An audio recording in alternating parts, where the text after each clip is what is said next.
on today's episode of Cyberbrats.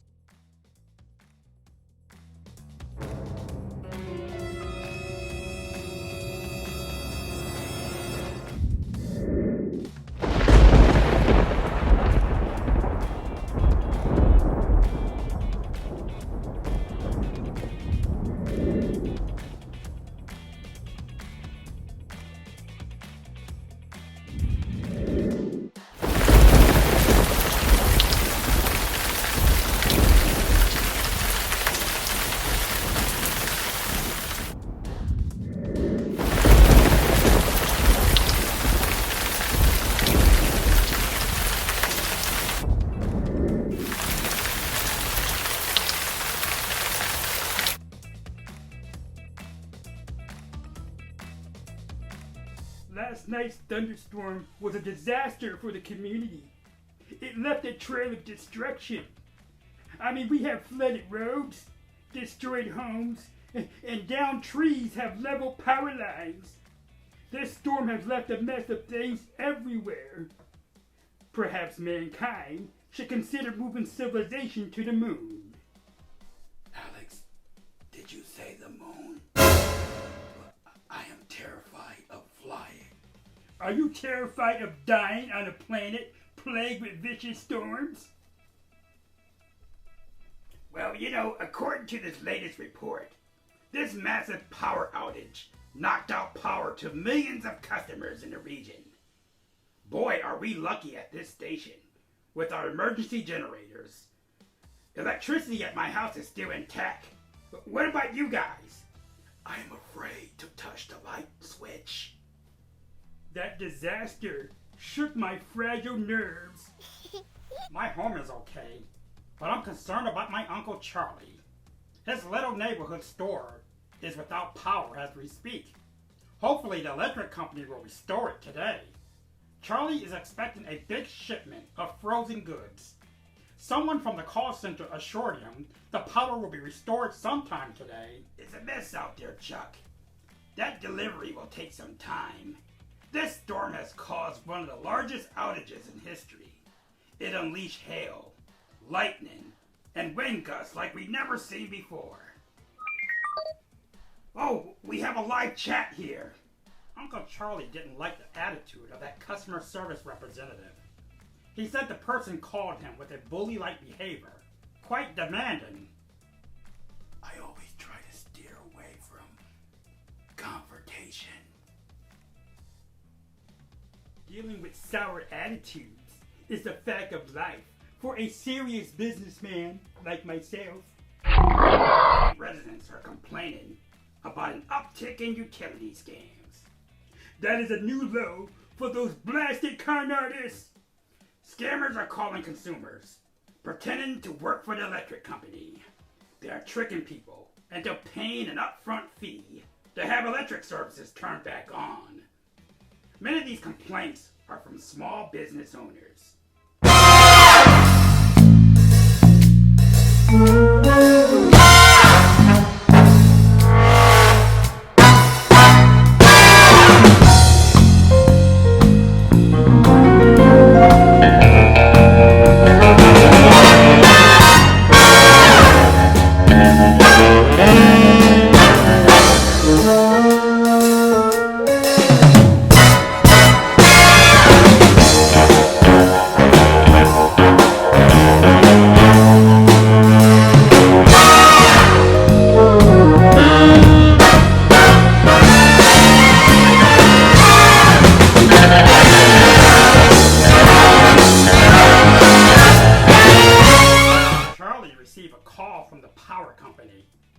Demanding $700 to accelerate the waiting period. And guess what he did?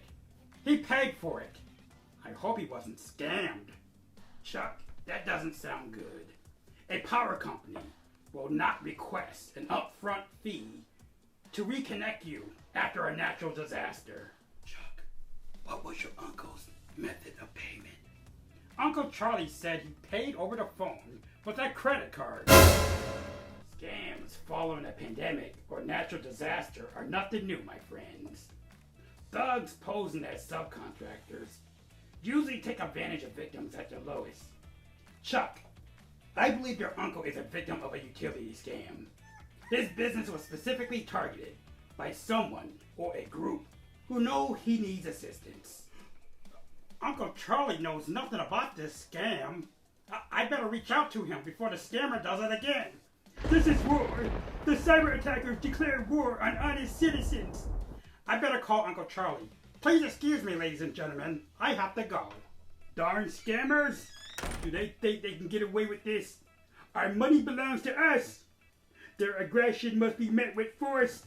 This is a job for the military to restore peace and prosperity. That is overdoing it, Alex. Suppose small business owners can learn some tips to avoid being swindled. Fraudsters can target individuals and businesses. They are highly trained and organized. Now, their methods can be run by individuals, groups, and even by a foreign government. But what is their motivation for greed? Motivations includes political, military, and economic gain. When I was a computer con man, I had a strategy for looking for certain victims. Do you think I forgot about your past as a cold-blooded hacker? You ought to be ashamed of yourself, stealing all that money from hard-working consumers. But Cybersly is paying restitution to his victims. But what about my restitution? Alex, what restitution? I never stole a red cent from you. Do I look like I was born yesterday? More like 100 years ago. Come back! I just got off the phone with my Uncle Charlie. He can't believe he was duped of $700 by a scammer. I urge him to report this fraud to his credit card company. Poor guy. I wonder how and why he was targeted. Scammers chase headlines. You know, like bees attracted to honey. They select targets very carefully. Now, after a natural disaster, a small business like Uncle Charlie's is no exception. Thieves begin by researching websites and identifying key information, such as how a business is structured, where it is located, and if there are any partners. We have an unidentified caller, but I am afraid to answer it. Unidentified caller, you are on the air. We all know that voice. Jester Jensen, are you responsible for the massive utility fraud going on in this area? How can I be the bad guy when gullible people are sharing their credit card numbers with the greatest entrepreneur of all time? Jester Jensen, how dare you take advantage of my uncle? I know it was you. You are no entrepreneur. You are arrogant with a perverse heart. Oh, I can't stand this slander. My feelings are so hurt. I won't be able to sleep soundly tonight. Jester Jensen, a real entrepreneur makes his own money. Take it from me. I once owned an ice cream corporation. Alex, your name does not belong in the same sentence as an entrepreneur. You were hacked and lost everything. Do you remember that day when you gave the pink slips to your employees? You think you were a successful businessman and your dreams, moron. Young man, how dare you insult me on the air? Cybersly, I can't take this anymore. Can we not shut him off? I know why. I know why Cybersly is dragging his feet. He's working with the FBI. They are trying to track my whereabouts. The longer this conversation continues, the better chances they have at pinpointing my exact location. That's right. Keep talking, you clown. I would like to, but I have to go and swindle some more people. After all, there are so many people out there with no electricity, and I have the perfect pitch with those who have no brain cells. Have a rotten day, losers. Bye! Ladies and gentlemen, you just heard how fugitive Jester Jensen is up to his old games, practicing deceit in the aftermath of a power outage to take your money. Watch out for these phone calls, as he is pretending to be someone working with the electric company. Now, following a natural disaster like the one we just had, a utility company is not going to call you and ask you for a fee to restore power. If you get a call like that, just hang up. I wonder exactly how this scumbag zeroed in on my uncle. Thugs use online research. That's how I became a victim of fraud. Cyber attackers begin by researching websites and identifying key information, such as how a business is structured, where it is located, and any person associated with it. Now, they may find a listed directory or stumble upon an employee phone list someone mistakenly posted on the internet. I consider such a person an incompetent employee. Termination is warranted. Anyway, computer criminals make great efforts to identify employees, management, and their responsibilities. They read social media profiles and look for data that can be used against a person. Now, this diligent research helps them to identify individuals or businesses to target. To put it simply, scammers harvest all the data they can find in social media, messaging on public forums, photos shared, and information about personal hobbies. It's all there for the taking. The online world is indeed a wicked, cruel place. Barbaric in nature, if you ask me. Our society is on the brink of extinction. Alex, please. Now let's not startle our viewers with more bad news. We just had one of the worst storms in history. Summer storm strikes, and afterwards, utility scammers strike. You can't have one darn thing without the other. Acts of nature are unavoidable. But if we can be mindful of scams, that will make life a lot easier for us. One of the ways to be safe is knowing the scammer's tactics. Look at how a spear phishing attack is implemented. Fraudsters customize a specific phishing email for a certain target. Now, since they know who you are from research, they make an email sound very convincing. This message appears to be coming from someone you know, like Chuck here, for an example.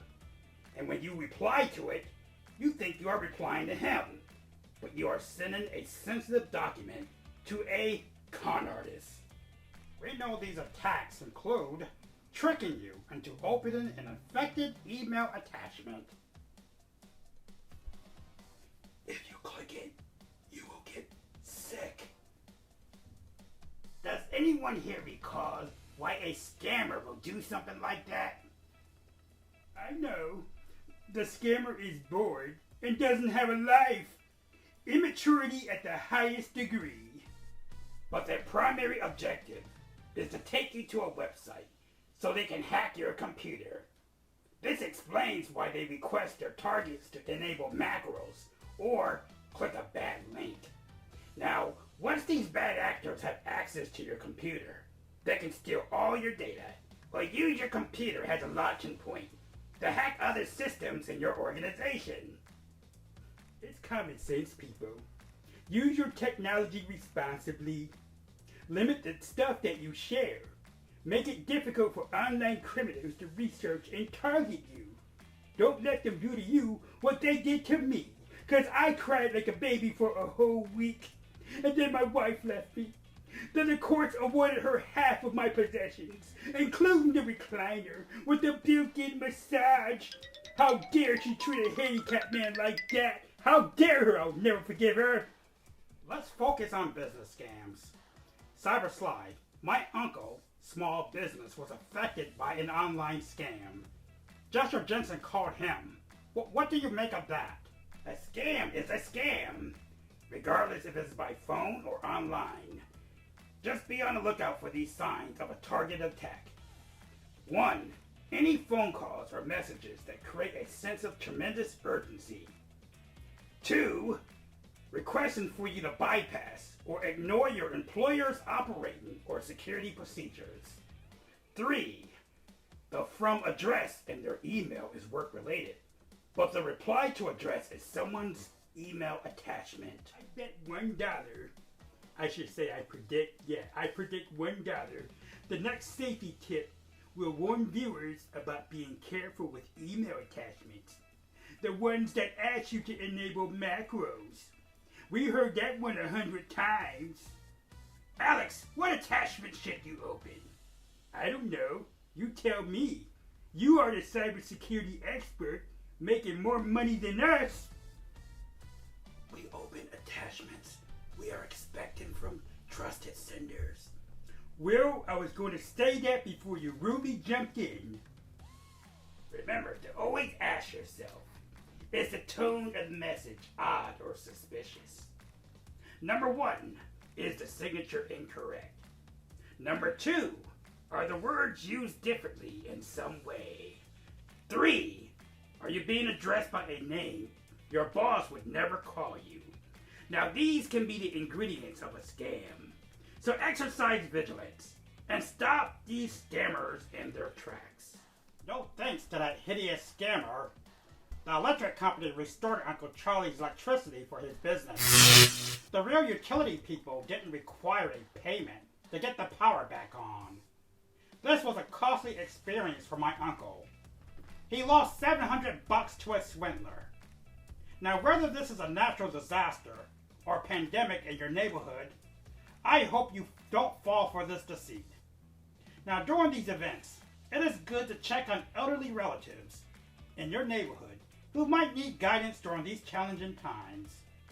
Even in good weather, you have to be cautious of criminals like Jester Jensen. Now, while we are on the topic of Jester Jensen, this radio station is offering a $10,000 reward for information leading to the apprehension and arrest of that scumbag. If anyone sees or hears of him, they can call... Alex, where do you think you're going? To go look for Jester Jensen. With $10,000, I can buy all the recliners that I want. Jester Jensen, I'm coming for you! Alex, the reward is not for capturing him, it's for information. Never mind. My friends, what time is it? It is time for Sly's Corner. You learned about targeted business attacks. Now it is time to put your knowledge to the test. You are employed by a staffing agency that works with many short-term and long-term workers. What is the usual method a scammer may use to launch a targeted attack against you and your company? A. The scammer will send a generic phishing email to everyone in the organization, hoping someone opens the infected attachment. B. The scammer modifies the hardware used in your computer to track and record all of your online activities. C. The scammer will research and learn the names of your coworkers and pretend to be someone you know within the organization to get what they want. Choose wisely. The answer is C. Scammers will thoroughly research everything they can about you before making their move. Mitch receives an important email from a coworker on his work phone. It instructs him to let a visitor into the facility through a locked entrance. Now this request seems strange because it bypasses security procedures. All visitors are required to sign in at the front desk. How should Mitch respond? A. He should let the visitor in and escort the subject around the building to be sure nothing bad happens. B. He should unlock the door. The text message authorizes entry, and this is an emergency. C. He should reply to the text message and remind the coworker that they must check in all visitors at the front desk. Choose wisely. Best answer is C. If you know your policy, share this with the coworker. Ensure the visitors sign in according to your employer's policy. Be on alert and always be observant of vendors and visitors outside of checkpoints.